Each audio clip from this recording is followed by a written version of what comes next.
Assalamu alaikum wa rahmatullahi wa barakatuhu. I am here with Ashraf. Ashraf is one of the porters who actually picked this 25 kilo heavy drum which contained the food and the other stuff which we need to consume while we are going to K2 base camp.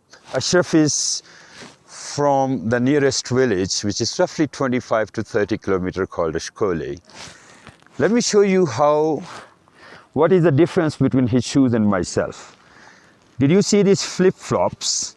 And look at my shoes, the trousers, and I have many layers. He got his shalwar kameez and he got this simple jacket. The temperature here is roughly 5 degrees, but feels like -5. I'm myself shivering. And this thing behind is actually not really full at the moment because I could not carry it myself. So I just wanted to demonstrate you that how they carry as a porter their stuff for the tourists and for the people who come from abroad or within Pakistan. Now, as a Muslim charity, let me ask Ashraf to help me to put it down. Let me show you some other thing. This is his rucksack.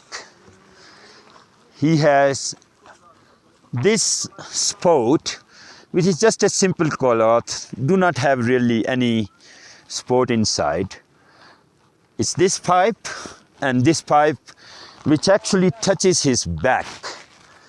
And this is made of iron rod. These are the ropes. Now, it's really quite unstable. He's risking his life while bringing the food up for the tourists. And he's not the only one.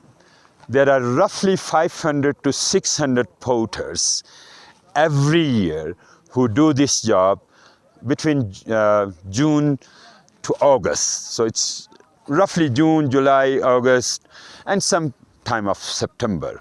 So they have a 4-month window to earn livelihood for themselves and for their families. Now, the money he earns in a month is not more than 150 pounds, roughly $200 in these 4 months. It's $800. With $800, he can hardly feed his family. Now, Muslim Charity is supporting the porter communities in Gilgit-Baltistan by improving and getting them the improved rucksacks, which will be not only friendly to their body, but it will also help them to stabilize them. It will include the rucksack, plus it will include the better shoes for them. Continue your sport and participate in the K2 Base Camp Challenge of Muslim Charity and see the difference for yourself in 2023 when this porter community has got the better equipment where they are going through, although not comfortable, but in better conditions with better shoes. Your sport is vital for it. Jazakumullah khair. Thank you so much.